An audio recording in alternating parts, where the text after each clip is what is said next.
पंचायत चुनाव के 1 साल पूरे हो गए। आज ही के दिन 1 साल पहले बिहार के किशनगंज ज़िले में पंचायत चुनाव का मतगणना हुआ था। मतगणना का 1 वर्ष पूरा होने पर आज हम त्रिस्तरीय पंचायत राज व्यवस्था के बारे में बात करेंगे। उनके कामों को लेकर हम बात करने वाले हैं। 1 वर्ष पूरे हो चुके हैं और हमारी ज़िम्मेदारी बनती है, हमारा दायित्व बनता है, हमारा भी कर्तव्य बनता है कि हम अपने पंचायत प्रतिनिधियों से पूछिए कि 1 वर्ष में उन्होंने पंचायतों के विकास के लिए क्या किया।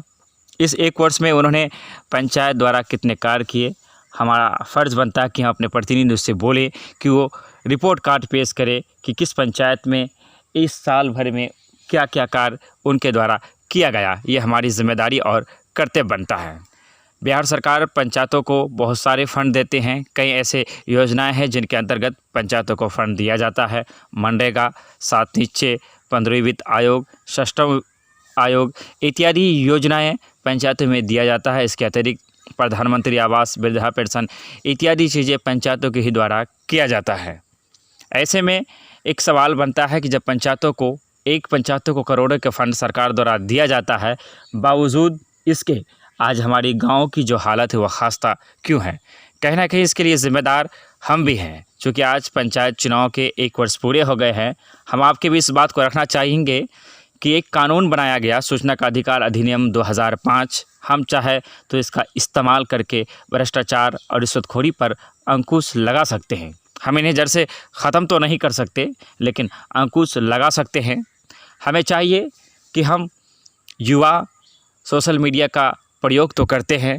जहाँ भी योजनाओं में बंदरबांट की खबर आती है, जहाँ भी गुणवत्ता को लेकर कमी हमें देखने को मिलती है, हम उसे सोशल प्लेटफॉर्म पर अपलोड करते हैं, लेकिन इससे बहुत ज़्यादा फ़र्क नहीं पड़ता है। लेकिन वहीं हम सूचना का अधिकार अधिनियम 2005 का अगर इस्तेमाल करने लग जाए तो यकीनन हम भ्रष्टाचार और पंचायत में जो बंदरबांट का खेल चलता है इसे बंद तो नहीं कर सकते, लेकिन अंकुश लगा सकते। इतनी गारंटी मैं आपको देता हूँ। हर पंचायत के बुद्धिजीवी तबके को, वहाँ के जागरूक युवाओं को चाहिए कि वो अपने पंचायत में आरटीआई लगाए और सवाल करें कि 1 साल में उनके पंचायत में मनरेगा से कितने काम किया गया, 7 निश्चय योजना से कितने काम किए गए, 15वीं वित्त आयोग से क्या कार्य किया गया, षष्ठम वित्त आयोग से क्या कार्य किए गए, और आपके पंचायत में इस साल भर में कितने इंदिरा आवास दिए गए और किसे दिया गया। जब ये सारी चीज़ें आप सूचना का अधिकार अधिनियम 2005 का प्रयोग करेंगे, जब आप ये सूचनाएं मांगेंगे, तो यकीनन अगर कहीं गलत हुआ होगा तो उनकी रूह कांप जाएगी और वो थरथरा जाएंगे। लेकिन हम ऐसा करते नहीं हैं। मैंने कुछ दिन पहले बहुत सारी ऐसी सूचनाएं मांगा सरकार से, जिसका मुझे जवाब भी मिला और फिर जहाँ कमियाँ थी वहाँ पर कार्रवाई भी हुआ। फ़िलहाल मैंने एक आरटीआई लगाया है पूरे बहादुरगंज प्रखंड में।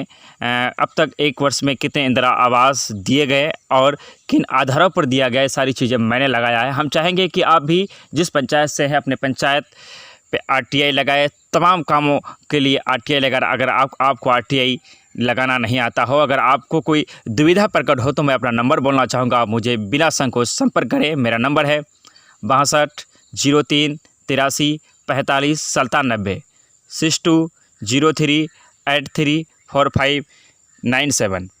इससे संपर्क कर आप मुझसे पूछ सकते हैं कि सूचना का अधिकार अधिनियम में आप किस विभाग से संबंधित सूचना प्राप्त करना चाहते हैं और उसके लिए आपको किस तरह से हेडिंग लिखना पड़ेगा और इस विभाग पर लिखना पड़ेगा। मैं आपकी कोऑपरेट करूंगा। सूचना का अधिकार अधिनियम इसलिए बनाया गया था ताकि भ्रष्टाचार पर अंकुश लगाया जा सके। आज पंचायतों में मनरेगा एक ऐसा स्कीम है जिसमें नियमों को ताक पर रखकर काम किया जाता है। मैं नहीं समझता हूं कि आप किसी भी योजना में चले जाएंगे जहां पर मनरेगा के तहत कार्य हुआ है तो वहां पर आपको बोर्ड नहीं दिखेगा। ये नियम के खिलाफ है।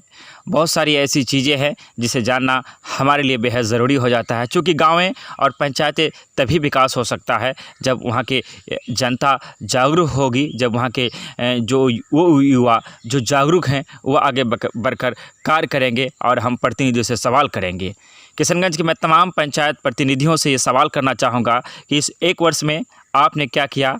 क्या आपकी ज़िम्मेदारी नहीं बनती कि आप एक रिपोर्ट कार्ड पेश करें ताकि जो पारदर्शिता है वो बनी रहे और जनता को पता लगे कि इस 1 वर्ष में आपने कितना काम किया और तमाम पंचायतों में एक तुलना किया जाए जिस पंचायत प्रतिनिधि ने सबसे ज़्यादा कार्य किए होंगे, मैं समझता हूँ उन्हें सम्मानित भी किया जाना चाहिए।